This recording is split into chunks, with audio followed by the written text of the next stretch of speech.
Hey friends, welcome back to my channel. My name is Victoria and today we are going to be doing a video that I saw Sam from Sam Reads a Little do. Actually I think it was like last week or maybe the week before, Sam from Sam Reads a Little did this video where she recommended a book based on a trope based on the letters of her name. And it was so interesting and so fun to watch and such a good way to recommend a wide variety of books in one video. So I thought it would be fun if I do it based off of my name. So I will link Sam's video down below. Her channel is fantastic and amazing and she's such a sweet person, so you absolutely should go subscribe to her if you are not already. But I will be doing a version based off of my name. So I thought it would be fun. Like I said in the beginning of this video, my name is Victoria, and so that is 8 letters, and almost all of the letters are different than Sam's, so this will be different tropes than hers. I'm going to jump right on in with the first letter, which is V. This one was the only trope that I could think of for V is a virgin character. So for this one, I will be recommending Second Semester by QB Tyler. This one is a sort of like novella. It's like 150 pages, and it is a age gap best friend's dad romance, and the heroine is a virgin. She has never had any sort of sexual contact with a man. I don't even think that she had ever kissed anyone. And so she is in college. She is studying to be a lawyer, and her father owns or works as a partner at a law firm, and he gives her an internship for the summer, and she ends up having a romance with her dad, another partner at the firm who happens to be her dad's best friend. He is in his early 40s and she is 21, I think. It is great. It's really good. I really, really liked it. And it totally fits this trope. Would recommend.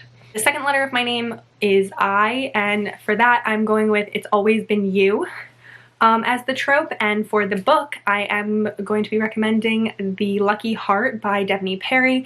This is a small town brother's best friend romance, but the heroine and the hero were very close in high school. They were never actually officially a couple because the heroine did have a boyfriend who was a drug addict, and she would always call the hero whenever she needed help or rescuing, and they ended up becoming very close from this. And the hero always had a crush on the heroine. His friend, who is her boyfriend, happened to ask her out first, and so he has been pining for her for a very long time. And so when something happens and the heroine leaves the town for like 14 years, she comes back to town after this very, very long time away and moves back to town, and they reconnect, and the hero hasn't been but he still has the same feelings that he had for the heroine back when they were in high school, and she is the only one he's ever wanted, and it's so sweet and so good, and it gives you the vibes of a second chance romance, but without a lot of the super angstiness of second chance romance, which I very much enjoyed because second chance romance is not usually my favorite trope, but this gave me all of the parts of second chance romance that I actually like in this book, and it's so good. The next letter of my name is C, and for this trope I went with Captor Captive, and the book that I'm going to recommend for that trope is Stolen Heir by Sophie Lark. This is book 2 in the Brutal Birthright series, and this one is a mafia romance. The hero in this one is part of the Polish mafia, I believe, and he wants revenge for the leader of the Polish mafia being killed by members of the Irish mafia, and so he kidnaps the daughter of the head of the Irish mafia in retaliation, revenge, and he holds her captive in his house, and her name is Nessa, and she's amazing. I absolutely love her as a heroine. She is a dancer, and she has the very gentle spirit, but with the strength of a mafia daughter also, and everyone always really underestimates her, and so he sort of expected her to be just like this like weak, innocent little girl who's been protected by her family, but she's not, and they end up having a romance, and it's so good. Next letter is T, and for this one I went with the trope Touch Her and Die, and the book that I'm going to recommend for this is Ruthless Creatures by J.T. Geisinger. This is another mafia romance. It is about a heroine whose fiance went missing a long time ago, and it's many years later, and a man moves in next door to her, and he is the first person since her fiance has left that she's been attracted to, and they start up a romance before she learns about all of these secrets that he's been hiding that have to do with her missing fiance.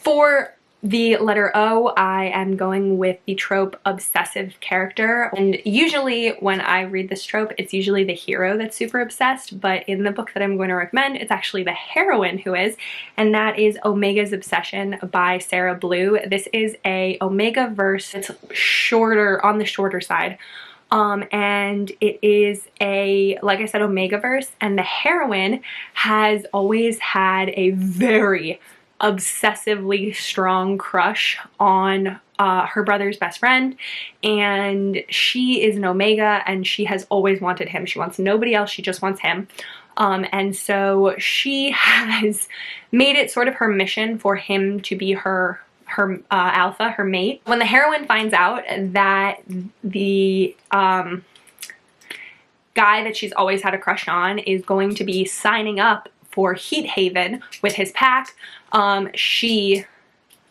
strategically shows up at the same time in order to seduce him and his pack.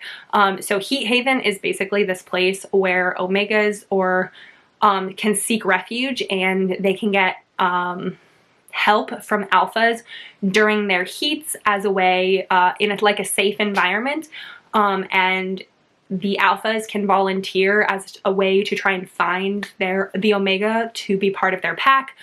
So the hero with the two other members of his pack, who are also heroes in this book because it's a reverse harem situation, they want to join Heat Haven as a way to find an Omega, and the heroine makes it her absolute mission to get herself to be their Omega. She will not let anyone else near these guys, and she becomes just as obsessive about the other two as she does about her brother's best friend, who she's known for her whole life, and is really good. And I love the way that she has this like kleptomaniac tendency where she likes to steal things from the guys as like tokens of them, things that they owned, and she's like, I need to have that.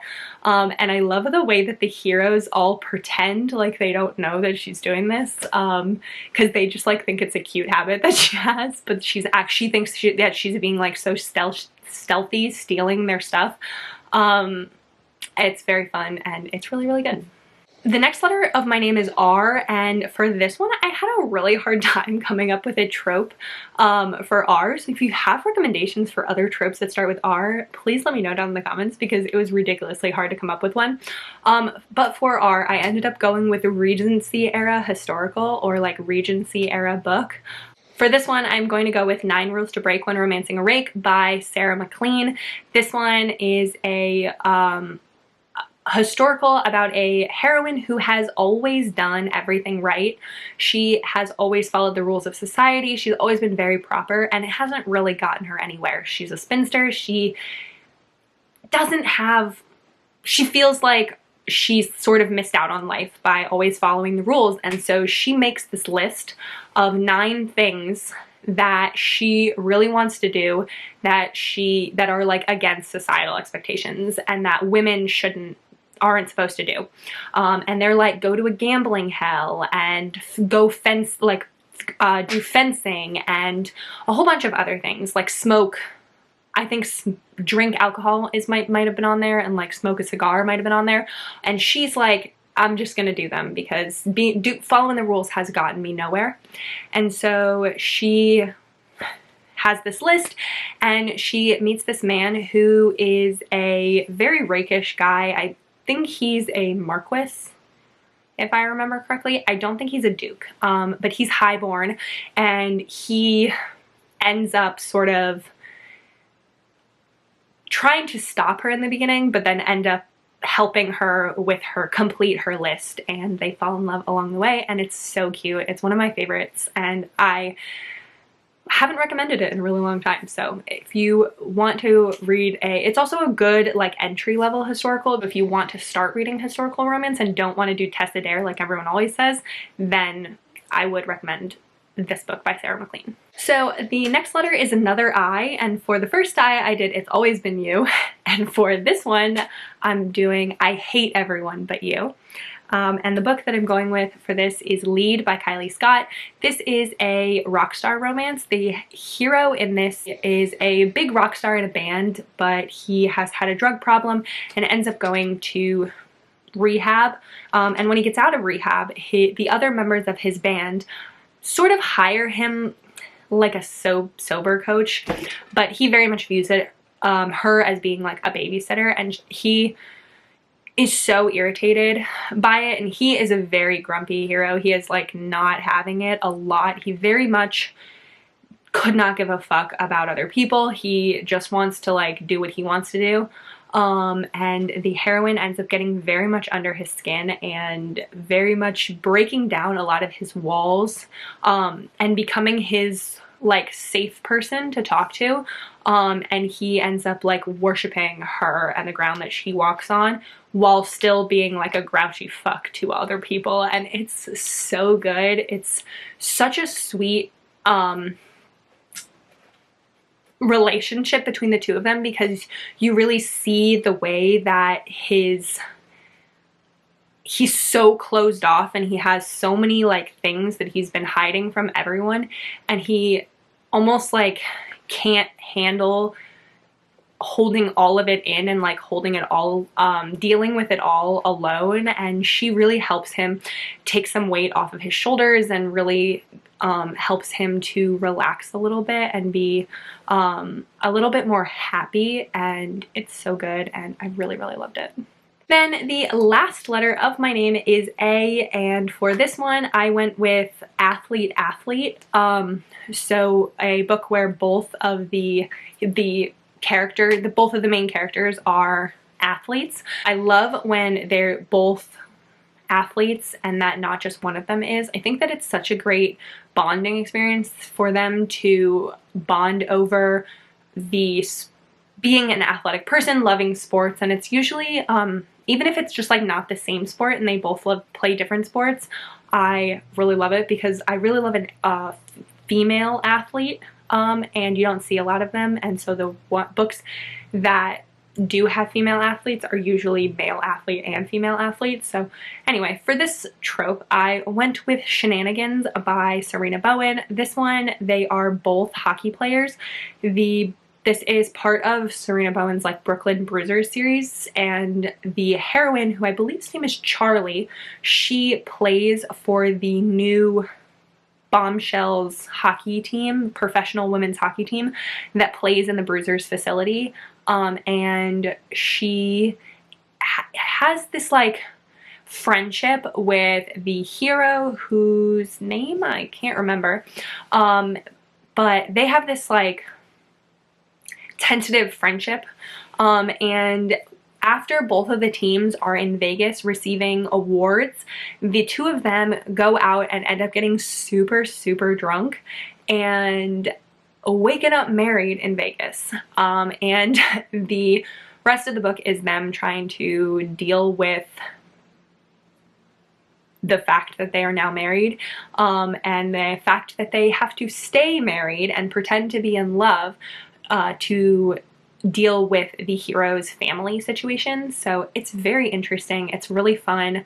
And I really loved the dynamic of how much hockey is important to both of them, and that they have to like, he's a professional hockey player, and she makes it very clear that she's like not gonna be the traditional type like wag. She's like, no, I am a hockey player also. I'm not gonna just be the like little wife, I guess. She's like, I won't compromise like who I am.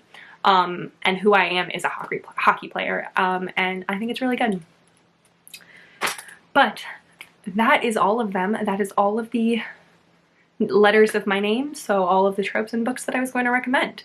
So that is it for this video. Please like it if you liked it, and I hope that you will subscribe and stick around for more videos. But that is going to be it. I hope you have a great day.